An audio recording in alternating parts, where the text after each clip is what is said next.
Welcome back to the show. My next guest is a wonderful author and also known as Storyteller, Laurie. I'm joined by Laurie Campbell, and a couple of her special guests. I believe you've got, Jack and Jasper there with you, Laurie?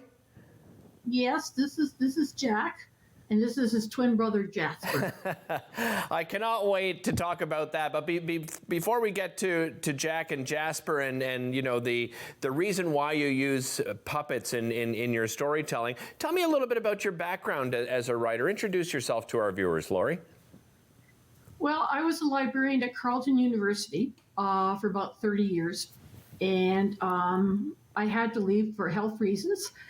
And I always think people should retire to something, not from something. Yeah. So you need some structure. So one thing led to another, and I started to do illustrations and stories for my friends, and then eventually I got myself published. So where do you get your inspiration for your stories, Laurie? Well, Jack and Jasper are part of my writing team, and we have roundtable discussions. But we get out my photos and my travel photos and my nature photography, and we chat over and we pick out which ones we think would make a good story. So did the illustrating start first for you then, Laurie? Have you always been an artist? Yes, there's a painting right behind us that I did, which was of a glacier of Alaska. So art has a limited market. So you have to figure ways of getting your art out. And my family, we were... So I'm just going to say, storytelling. Yeah, and you've done that through storytelling. So let's talk about your latest book. Tell me a little bit about it. My latest book is it's Maisie, the White-Footed Mouse, and the Earth Beneath Her Feet.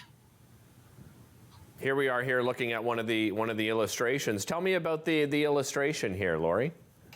Well, it's based on my photography. You'll see a little white-footed mouse at the back, on cover, and you'll see a agaric mushroom. So I put the two together and I created a story to help children learn about nature, but also the importance of being small. What do you mean by that? Mushrooms are small. Yeah, what do you mean by that, Laurie? Yeah. Mushrooms are small, but they are a crucial part in maintaining the ecology of a forest. They feed trees, they feed animals, they help with soil stability because it's a network of fibers which are below the surface that you cannot see. Right. I want to go back to... Yeah, and I want to go back to Jack and Jasper because you mentioned that they're part of your writing team and you kind of do this round table together. So how do you work together? Walk me through that process. Well, we get an idea. I go for a walk and they come back and say, what do you think? Right now about the book about how do you hear? Well, jackrabbits think they're very special. See how big their ears are? Mm-hmm. So they think they're the most special creatures you ever did see. So I said, no, birds can hear. Oh, dear, we didn't know that. Turtles, too, and beluga whales. So why don't we tell a story about all their friends and where their ears are? To help children understand that you can do something. There we are. We're from Oregon originally. Black-tailed jackrabbits live in Oregon.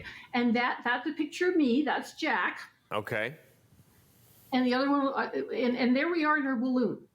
So we decided we wanted to leave Oregon because we're always being chased. So we get up to Hudson's Bay, and we visit the beluga and the bear, and we learn how belugas hear. White bears have very small ears for the size of the bear. Mm-hmm. And there's an eagle. So you see the little round dot there, just about there in the screen? That's where the ear would be. You can't see it because it's hidden under feathers. But they do have ears. But excellent hearing nevertheless, right? Yes, and they're in a specific range of sounds that they need in order to find their prey. So, Laurie, I'm guessing there's a lot of research then, right, with the type of themes that you're describing to me here, and having to use those animals really to tell that story. I guess you're doing a lot of research behind the scenes, right? Yes. I was a reference librarian, so it comes very natural to me to look for things.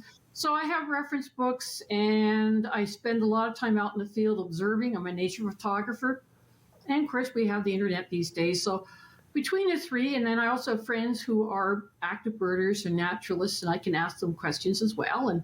And we put it all together to try to make it interesting and enjoyable and entertaining at the same time. When it comes to the puppets and storytelling, so do you, because you're also known as Storyteller Laurie, so do you sit down and read stories and bring out the puppets in order to tell that story? Is that part of your process as well, to introduce people to your stories? Well, before COVID, I was going into schools and daycares and doing stories. So I have enough puppets for children and pictures as well, my photography.